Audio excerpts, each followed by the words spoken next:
أعوذ بالله من الشيطان الرجيم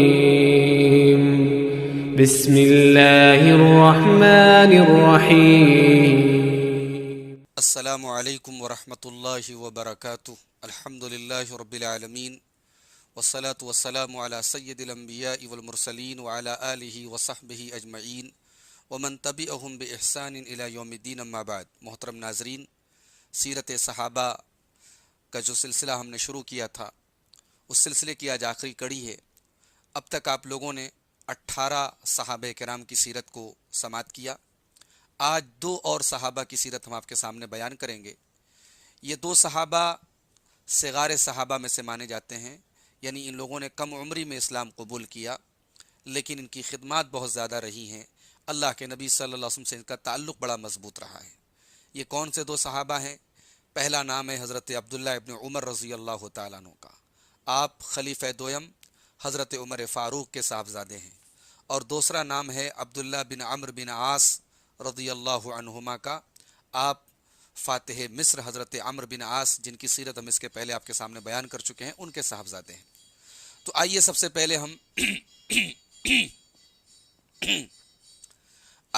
پہلے ہم حضرت عبداللہ ابن عمر کی سیرت کو دیکھتے ہیں۔ حضرت عبداللہ ابن عمر کی کنیت ہے ابو عبد الرحمن، اور آپ کا پورا نام اور نسب اس طریقے سے ہے: عبداللہ بن عمر بن خطاب بن نفیل بن عبد العزیٰ بن ریاح بن قرط بن رضاح بن عدی بن کعب القرشی۔ آپ کا تعلق قبیلہ قریش کے مشہور شاخ بنی عدی سے ہے۔ آپ حضرت عمر کے بیٹے ہیں۔ مکہ میں ہجرت سے 10 سال پہلے آپ پیدا ہوئے۔ آپ حضرت حفصہ ام المومنین حضرت حفصہ رضی اللہ عنہا کے سگے بھائی ہیں۔ آپ کی ماں کا نام ہے زینب بنت مظعون، جو مشہور صحابی حضرت عثمان بن مظعون کی بہن تھی۔ حضرت عمر کے ساتھ ہی آپ اسلام لائے، اور اسلام جب آپ لائے تو آپ ابھی نابالغ تھے۔ اپنے والد کے ساتھ ہی آپ نے مدینہ کی ہجرت کی، اور ہجرت کے بعد آپ مسلمانوں کی صف میں شامل ہو گئے، اور اللہ کے نبی صلی اللہ علیہ وسلم کے پاس آنا جانا اور آپ کی خدمت میں لگے رہنا، یہ آپ کا مشغلہ ہو گیا۔ اللہ کے نبی صلی اللہ علیہ وسلم کی صحبت سے زیادہ فائدہ اٹھانا، یہ آپ کی زندگی کا مقصد بن گیا۔ غزوہ بدر میں اور غزوہ احد میں آپ کی بہت خواہش تھی شرکت کی، مگر کم عمری کی وجہ سے پیارے نبی صلی اللہ علیہ وسلم نے آپ کو شرکت کی اجازت نہیں دی۔ پہلی جو جنگ جس میں آپ شامل ہوئے، وہ سن 5 ہجری میں جو جنگ لڑی گئی تھی، غزوہ خندق جس کو ہم کہتے ہیں، یا غزوہ احزاب جس کو کہتے ہیں، اس جنگ میں آپ شامل ہوئے۔ اور اس کے بعد کے تمام غزوات میں اور تمام موقعوں پر پیارے نبی صلی اللہ علیہ وسلم کے ساتھ آپ موجود رہے۔ بیعت الرضوان میں بھی آپ شامل تھے، فتح مکہ کے موقع پر بھی آپ شامل تھے، اور غزوہ موطا میں بھی آپ شریک تھے۔ پیارے نبی صلی اللہ علیہ وسلم کی وفات کے بعد جو اہم جنگیں ہوئیں، ملک شام کی جو فتح ہوئی، اس میں آپ شامل تھے۔ اسی طریقے سے ایران، مصر اور افریقہ کے اوپر جو حملے ہوئے اور صحابہ کرام کی جو فوج روانہ ہوئی، اس میں عبداللہ ابن عمر شامل تھے۔ اسی طریقے سے جنگ یرموک میں اور جنگ نہاوند میں بھی آپ شامل ہوئے، اور اس کے بعد آپ نے واپس آ کر کے مدینہ منورہ میں سکونت اختیار کر لی، اور وہیں آپ نے اپنا حلقہ درس قائم کر لیا، اور لوگوں کو دین کی تعلیم دینا، اور پیارے رسول صلی اللہ علیہ وسلم سے جو احادیث آپ نے سنی تھی، ان احادیث کو روایت کرنا، یہ آپ کی زندگی کا مشغلہ بن گیا۔ حضرت عثمان غنی رضی اللہ تعالیٰ عنہ نے اپنے دور میں آپ کو منصب قضا دینے کی گزارش کی، آپ کو قاضی بنانا چاہا، لیکن آپ نے معذرت کر لی۔ حضرت عثمان غنی کو جب بلوائیوں نے ان کے گھر کو گھیر لیا اور محاصرہ کر لیا، تو ان کے دفاع کے لیے، ان کے ڈیفنس کے لیے آپ تلوار لے کر کے گئے تھے، اور ان کے گھر تک آپ ان کو بچانے کے لیے آپ گئے تھے۔ حضرت عثمان غنی کی شہادت کے بعد جو فتنے ہوئے، حضرت علی اور حضرت معاویہ رضی اللہ تعالی عنہما کے درمیان جو جنگیں ہوئیں، ان جنگوں سے آپ بالکل الگ تھلگ رہے، اور آپ نے کسی فریق کا ساتھ نہیں دیا۔ فتنہ جب اپنے پورے شباب پر تھا اور آپس کی خانہ جنگی ہو رہی تھی، اس ماحول میں آپ کے طرف بہت سارے لوگوں کا جھکاؤ تھا، اور آپ کے ہاتھ پر بیعت کی پیشکش بھی آپ کو کی گئی۔ آپ سے کہا گیا، طبقات ابن سعد کی روایت ہے، انت سید الناس وابن سیدہم، آپ لوگوں کے سردار ہیں اور سردار کے بیٹے ہیں۔ والناس بک راضون، لوگ آپ سے راضی ہیں۔ اخرج نبایعک، آپ نکلیے، ہم آپ کے ہاتھ پر بیعت کریں گے۔ تو آپ نے کیا فرمایا؟ لا واللہ لا یحراق فی محجمۃ من دم ولا فی سبب ما کان فی روح. آپ نے فرمایا کہ میری وجہ سے اتنا سا خون جو پچنا لگوانے سے حجامہ کرنے سے جو خون نکلتا ہے، آپ نے فرمایا اتنا خون بھی بہے یہ مجھے گوارا نہیں ہے. میری وجہ سے یا میرے بارے میں اتنا سا بھی خون بہے، جب تک میرے اندر روح ہے میں برداشت نہیں کر سکتا. جنگ صفین کے بعد جب حضرت علی حضرت معاویہ کے درمیان اتفاق ہوا کہ ہم کسی کو اپنا ثالث بنا لیں، حکم بنا لیں اور مسئلے کو حل کر لیں، تو اس موقع پر بھی آپ کو بیعت کی پیشکش کی گئی، مگر اس وقت بھی آپ نے معذرت کر لی. اس کے بعد کے جو خلفاء آئے، حضرت معاویہ رضی اللہ عنہ کے بعد یزید کا دور آیا، پھر مروان کا دور آیا، تو ان تمام ادوار میں بھی آپ کی وہی سیاست رہی. آپ سیاست سے اور حکومت سے بالکل کنارہ کش رہے. جو دور کا حاکم ہوتا، خلیفہ ہوتا، آپ اس کے ہاتھ پر بیعت کرتے اور کسی قسم کے بغاوتی عناصر کا آپ ساتھ نہ دیتے. چنانچہ یزید ابن معاویہ کے دور میں جب اہل مدینہ نے یزید کے خلاف بغاوت کی تو آپ نے اس بغاوت پر رد کیا، اس کا انکار کیا اور آپ نے اس کو غداری قرار دیا. چنانچہ صحیح بخاری کی 7111 نمبر کی حدیث ہے، حضرت نافع کہتے ہیں کہ جب اہل مدینہ نے یزید ابن معاویہ کی بیعت کو ترک کر دیا تو حضرت عبداللہ ابن عمر نے اپنے تمام خاندان کے لوگوں کو اور اپنے بچوں کو جمع کیا اور کہا کہ میں نے اللہ کے نبی صلی اللہ علیہ وسلم کو یہ فرماتے ہوئے سنا ہے کہ يُنْسَبُ لِكُلِّ غَادِرٍ لِوَاءٌ يَوْمَ الْقِيَامَةِ، کہ قیامت کے دن ہر غداری کرنے والے کے لیے ایک جھنڈا نصب کیا جائے گا. وَإِنَّا قَدْ بَايَعْنَا هَذَا الرَّجُلَ عَلَى بَيْعِ اللَّهِ وَرَسُولِهِ، ہم نے اس آدمی کے ہاتھ پر، اس آدمی کے نام کی یعنی یزید کے نام کی بیعت کی ہے، اللہ اور اس کے رسول کے نام کی بیعت کی ہے. وَإِنِّي لَا أَعْلَمُ غَدْرًا أَعْظَمَ مِنْ أَنْ يُبَايَعَ رَجُلٌ عَلَى بَيْعِ اللَّهِ وَرَسُولِهِ ثُمَّ يُنْسَبُ لَهُ الْقِتَالُ، اور میں اس سے بڑی کوئی غداری نہیں سمجھتا کہ اللہ اور اس کے رسول کے نام پر ایک آدمی کی بیعت کی جائے اور پھر اس سے جنگ کی جائے.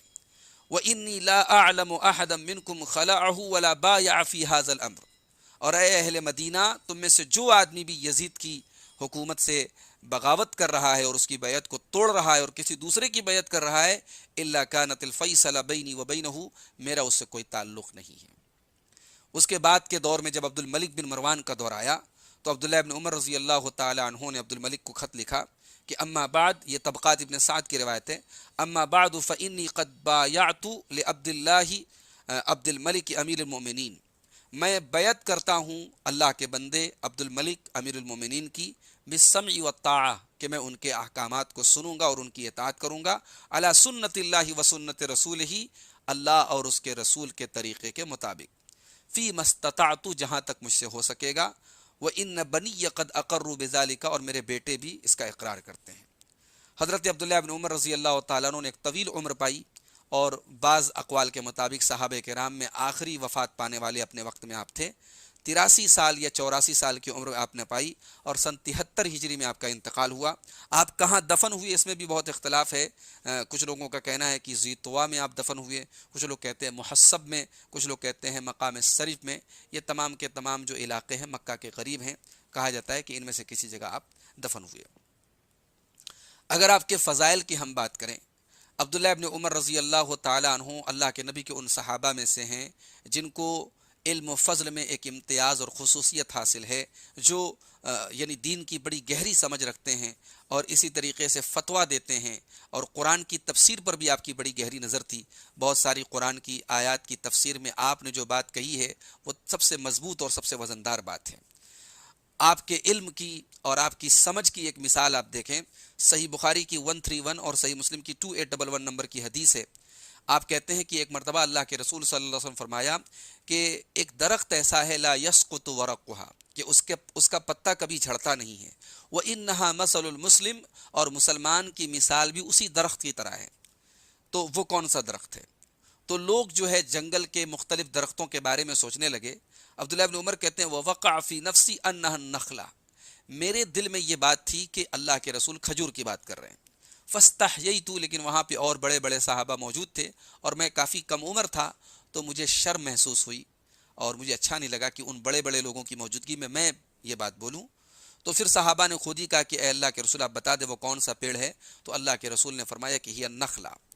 جب عبداللہ ابن عمر رضی اللہ تعالیٰ عنہ کے دل میں جو بات تھی، اللہ کے نبی نے اس کی تصدیق کر دی تھی کہ اس سے مراد کھجور کا درخت ہے، تو عبداللہ ابن عمر کہتے جب میں نے یہ بات اپنے والد کو بتائی کہ ابا جان میرے دل میں یہ بات تھی، میں بتا سکتا تھا لیکن میں شرما گیا، تو حضرت عمر نے کیا بات کہی، کہا کہ لَأَن تَكُونَ قُلْتَهَا أَحَبَّ إِلَيَّ مِنْ أَن يَكُونَ لِي كَذَا وَكَذَا، کہ میرے بچے اگر تو نے یہ بات سب کے سامنے کہہ دی ہوتی تو مجھے بڑی خوشی ہوتی اور میرے پاس فلاں فلاں چیزیں ہو جائیں، اس سے بہتر ہے میرے لیے کہ تو نے یہ بات کہہ دی ہوتی۔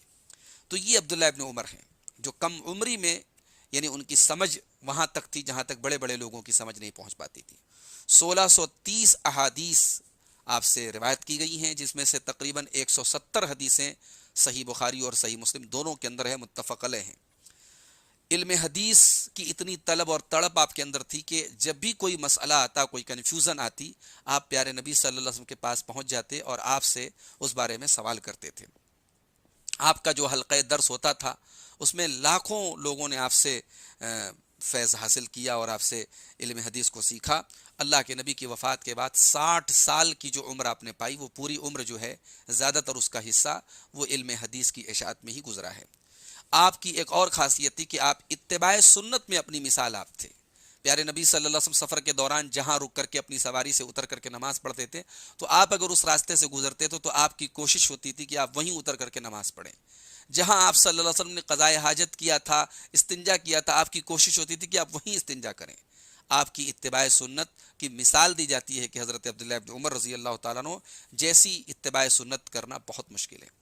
آپ کے بارے میں امام زہری کہتے ہیں لا نعدل برأی ابن عمر فإنه اقام بعد رسول اللہ صلی اللہ علیہ وسلم 60 سنة، ہم عبداللہ ابن عمر کی رائے کے برابر، ان کی بات کے برابر ہم کسی کو درجہ نہیں دیتے تھے، کیونکہ انہوں نے اللہ کے رسول کے بعد 60 سال کا وقت گزارا ہے۔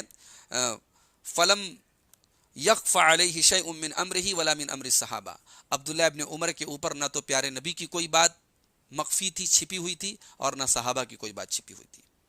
آپ بہت زاہد بھی تھے، بہت عبادت گزار بھی تھے۔ ایک مرتبہ آپ نے خواب دیکھا اور خواب میں یہ دیکھا کہ دو لوگ آپ کو لے کر کے جا رہے ہیں اور ایک کنویں کے پاس وہ پہنچے اور آپ نے اس میں جھانک کر کے دیکھا تو آگ جل رہی تھی۔ آپ ڈر گئے تو ان دونوں فرشتوں نے کہا کہ آپ ڈریے مت، آپ اس میں نہیں داخل ہوں گے۔ یہ صحیح بخاری کی 1122 اور صحیح مسلم کی 2479 نمبر کی حدیث ہے۔ تو آپ نے اپنا یہ خواب اپنی بہن حضرت حفصہ کو بیان کیا اور حضرت حفصہ نے آ کر کے اللہ کے نبی سے بیان کیا۔ اللہ کے نبی صلی اللہ علیہ وسلم نے یہ خواب سننے کے بعد فرمایا کہ نعم الرجل عبداللہ، عبداللہ بہت اچھے انسان ہیں، لو کان یصلی من اللیل، مگر وہ رات میں تہجد نہیں پڑھتے، قیام اللیل نہیں کرتے، اگر وہ قیام اللیل کرنا شروع کرتے ہیں تو بہت بہترین انسان ہے۔ عبداللہ ابن عمر کو جب ان کی بہن نے یہ بات آ کر کے بتائی تو صحیح بخاری اور صحیح مسلم کے الفاظ ہیں، عبداللہ ابن عمر اس دن کے بعد سے رات میں بہت کم سوتے تھے اور رات بھر وہ تہجد پڑھتے تھے۔ تو کثرت عبادت اور زہد میں بھی آپ بہت آگے تھے۔ ایک مرتبہ الم یأن للذین آمنوا ان تخشع قلوبہم لذکر اللہ، کیا ایمان والوں کے لیے وہ وقت نہیں آیا کہ اللہ کا ذکر سن کر کے ان کے دل پگھل جائیں؟ یہ آیت جب آپ پڑھنے لگے تو زار و قطار رونے لگے۔ یہ آیت آپ جب پڑھتے تھے تو رونے لگتے تھے۔ تو یہ عبداللہ ابن عمر رضی اللہ تعالیٰ عنہ ہیں، اللہ ان سے راضی ہو۔ دوسرا جو نام ہمارے سامنے ہے وہ ہے حضرت عبداللہ بن عمرو بن عاص رضی اللہ تعالیٰ عنہ کا۔ ان کے والد عمرو بن عاص کی سیرت ہم بہت تفصیل سے آپ کے سامنے بیان کر چکے ہیں۔ آپ کا پورا نام جو ہے عبداللہ بن عمرو بن عاص بن وائل بن ہاشم ہے۔ آپ اپنے والد کے پہلے اسلام لائے تھے، سن 7 ہجری میں آپ نے ہجرت کی اور اللہ کے نبی کے پاس آ کر کے آپ نے جو ہے آپ کی صحبت کو لازم پکڑ لیا۔ چونکہ آپ پڑھے لکھے تھے، لکھنا جانتے تھے، تو پیارے نبی صلی اللہ علیہ وسلم کی ہر بات آپ لکھ لیتے تھے۔ آپ خود فرماتے ہیں، ابو داؤد کی 3646 نمبر کی حدیث ہے، آپ کہتے ہیں کہ کنت اکتب کل شیء اسمعه من رسول اللہ صلی اللہ علیہ وسلم، میں اللہ کے رسول صلی اللہ علیہ وسلم کی ہر بات لکھ لیتا تھا جو سنتا تھا۔ اريد حفظه، میرا مقصد یہ ہوتا تھا کہ وہ محفوظ ہو جائے۔ فنہتنی قریش، مجھے قریش کے لوگوں نے اس سے روک دیا اور کہا کہ اتکتب کل شیء تسمعه، تم جو بات سنتے ہو لکھ لیتے ہو۔ ورسول اللہ صلی اللہ علیہ وسلم بشر یتکلم فی الغضب والرضا، جبکہ اللہ کے رسول صلی اللہ علیہ وسلم ایک بشر ہیں، انسان ہیں، اور آپ غصے میں بھی بعض باتیں بولتے ہیں، کبھی خوش ہو کر کے بولتے ہیں، تو ہر بات مت لکھا کرو۔ فامسکت عن الکتاب، تو میں نے لکھنا بند کر دیا۔ پھر میں نے جب یہ بات اللہ کے رسول صلی اللہ علیہ وسلم سے ذکر کی تو آپ نے اپنی انگلی سے اپنے منہ کی طرف اشارہ کر کے فرمایا اکتب فوالذی نفسی بیدہ ما یخرج منہ الا حق، لکھا کرو اس لیے کہ اس ذات کی قسم جس کے ہاتھ میں میری جان ہے، اس سے حق کے علاوہ کچھ نہیں نکلتا۔ تو حضرت عبداللہ بن عمرو بن عاص جو تھے یہ اللہ کے رسول کی باتوں کو لکھتے تھے، اور باقاعدہ ان کو ایک یعنی صحیفہ کی شکل، ایک کتاب کی شکل آپ نے دی تھی جس کا نام آپ نے الصحیفۃ الصادقہ رکھا تھا۔ اسی طریقے سے آپ تورات کے بھی بہت بڑے عالم تھے، چونکہ آپ نے عبرانی زبان جو تھی جس میں تورات کا اصل نسخہ تھا وہ زبان بھی آپ نے سیکھی تھی، تو قرآن کے ساتھ ساتھ تورات بھی جو ہے آپ نے پڑھی تھی، اور تورات پر بھی آپ کی بڑی گہری نظر تھی۔ اللہ کے نبی صلی اللہ علیہ وسلم کی زندگی میں آپ نے جو وقت پایا اس میں آپ کی خدمت کرتے رہے، آپ کی باتوں کو نوٹ کرتے رہے، لکھتے رہے۔ اللہ کے رسول کی وفات کے بعد بھی اسلامی فتوحات میں آپ شامل رہے، ملک شام کی فتح میں آپ شامل تھے، جنگ یرموک میں آپ شریک تھے۔ جب جنگ صفین ہوئی حضرت علی حضرت معاویہ کے درمیان، تو چونکہ آپ کے والد حضرت عمرو بن عاص حضرت معاویہ کے بہت یعنی دوستوں میں سے تھے اور سپورٹرز میں تھے، تو والد کے دباؤ میں آپ صفین میں شامل ہوئے، لیکن آپ نے جنگ میں حصہ نہیں لیا، آپ نے کسی قتل و قتال میں آپ نے حصہ نہیں لیا۔ سن 63 ہجری میں یا سن 65 ہجری میں آپ کی وفات مصر میں ہوئی۔ 700 حدیثیں آپ نے اللہ کے رسول سے روایت کی ہیں، جس میں سے 7 حدیثیں جو ہے متفق علیہ ہیں، صحیح بخاری اور صحیح مسلم کے اندر موجود ہیں۔ آپ کا جو حلقہ درس تھا، جو آپ حدیثیں پڑھاتے تھے اور اللہ کے رسول کی باتیں لوگوں کو پڑھاتے تھے، تو وہ بڑا حلقہ آپ کا بہت وسیع تھا، بہت دور دراز سے لوگ آپ کے پاس علم حدیث کو سیکھنے کے لیے آتے تھے۔ خاص طور سے اہل بصرہ نے آپ سے خصوصاً جو ہے علم حدیث کو لیا، اور آپ کے جو تلامذہ تھے، آپ سے جو سیکھنے والے تھے، جو روایت کرنے والے تھے، ان میں ایک بڑی تعداد ہمیں بصرہ کے لوگوں کی ملتی ہے۔ حضرت عبداللہ ابن عمرو کی ایک خاص بات یہ بھی تھی کہ آپ کثرت عبادت میں اپنی مثال آپ تھے۔ عبادت میں آپ اتنے مشغول رہتے تھے کہ بعض اوقات ایسا بھی ہوا کہ آپ اپنے ضروری جو حقوق ہیں، بیوی بچوں کے حقوق ہیں، ان سے بھی آپ نے غفلت یعنی اتنے متوجہ ہو گئے عبادت کی طرف کہ آپ اپنے ضروری حقوق سے بھی غافل ہو گئے۔ چنانچہ صحیح بخاری کی 1975 نمبر کی حدیث ہے، اللہ کے رسول صلی اللہ علیہ وسلم نے فرمایا کہ اے عبداللہ، کیا مجھے یہ پتہ چلا ہے کہ تم دن میں روزہ رکھتے ہو اور رات میں قیام کرتے ہو؟ کیا مجھے یہ بات پتہ لگی؟ یہ بات صحیح نہیں ہے؟ تو انہوں نے کہا کہ بلا یا رسول اللہ، بالکل صحیح بات ہے اللہ کے رسول، آپ نے بالکل صحیح سنا ہے۔ تو آپ نے فرمایا فلا تفعل، ایسا مت کرو، سم و افطر، روزہ رکھو لیکن افطار بھی کرو، یعنی گیپنگ کے ساتھ روزہ رکھو، کنٹینیو روزہ مت رکھو۔ وقم ونم، اور رات میں قیام کرو، تہجد پڑھو اور سو بھی، آرام بھی کرو۔ فَإِنَّ لِجَسَدِكَ عَلَيْكَ حَقًّا وَإِنَّ لِعَيْنِكَ عَلَيْكَ حَقًّا وَإِنَّ لِزَوْجِكَ عَلَيْكَ حَقًّا وَإِنَّ لِزَوْرِكَ عَلَيْكَ حَقًّا، تمہارے جسم کا بھی تمہارے اوپر حق ہے، تمہاری آنکھوں کا بھی حق ہے، تمہارے بیوی کا بھی تمہارے اوپر حق ہے، تمہارے مہمان کا بھی تمہارے اوپر حق ہے۔ وَإِنَّ بِحَسَبِكَ أَن تَصُومَ كُلَّ شَهْرٍ 3 أيام، ہر مہینے میں 3 روزہ رکھ لو کافی ہے، اس لیے کہ ہر نیکی کا 10 گنا تم کو ثواب ملے گا۔ تو اس طریقے سے تم اگر ہر مہینے میں 3 دن بھی روزہ رکھو گے تو تمہیں زمانے بھر کے روزے کا ثواب ملے گا۔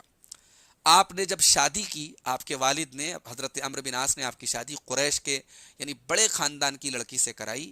شادی کے بعد آپ کے والد کو پتہ چلا کہ آپ بیوی کو وقت نہیں دیتے، بیوی کے قریب نہیں جاتے، تو آپ کے والد نے آپ کو بہت برا بھلا کہا اور اللہ کے نبی سے آ کر کے شکایت کی۔ تو اللہ کے نبی صلی اللہ علیہ وسلم نے آپ کو سمجھایا۔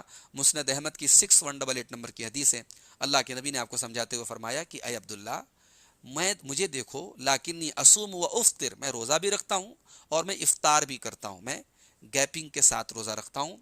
وَأُصَلِّي وَأَنَامُ، میں نماز بھی پڑھتا ہوں اور میں آرام بھی کرتا ہوں۔ وَأَمَسُّ النِّسَاء، اور میں عورتوں کے قریب بھی جاتا ہوں، میری بیویاں ہیں میں ان کے قریب بھی جاتا ہوں۔ فَمَن رَغِبَ عَن سُنَّتِي، اور یہی میرا طریقہ ہے، اور جو میرے طریقے سے اعراض کرے، میرے طریقے کو چھوڑ دے، فَلَيْسَ مِنِّي، اس کا مجھ سے تعلق نہیں ہے۔ حضرت عبداللہ ابن عمرو بن عاص رضی اللہ تعالی عنہ کے مقام اور مرتبے کا اعتراف ابو ہریرہ جیسی شخصیت نے کیا ہے۔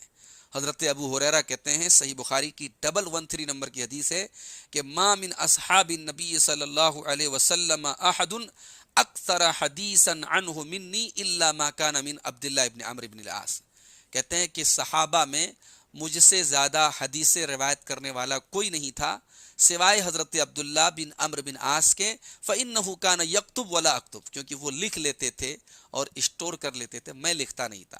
ابو ہریرہ رضی اللہ عنہ کا جو بھروسہ تھا وہ ان کی اپنی دماغ کی میموری پر تھا، لیکن حضرت عبداللہ بن عمرو بن عاص کیا کرتے تھے، اس کو لکھ لیتے تھے۔ تو ناظرین، یہ سیرت صحابہ کا سلسلہ یہیں پر ختم ہوا۔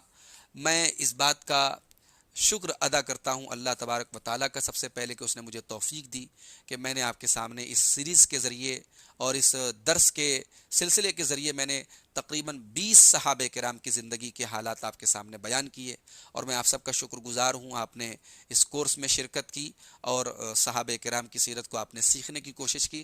اللہ تعالیٰ آپ کے علم و عمل میں برکت عطا فرمائے، صحابہ کرام کی زندگیوں سے ہم سب کو نصیحت اور سبق حاصل کرنے کی توفیق دے، ان کے ایمان اور ان کے عمل کو ہمارے لیے نمونہ بنا دے۔ اللہ ہمارے ایمان و عمل میں مضبوطی پیدا فرمائے، ہمیں فتنوں سے محفوظ رکھے، ہمیں ہر قسم کی بیماری اور ہر قسم کی تکلیفوں سے اللہ تعالیٰ محفوظ رکھے، اور اللہ تعالیٰ ہمارے علم و عمل میں برکت عطا فرمائے۔ آمین۔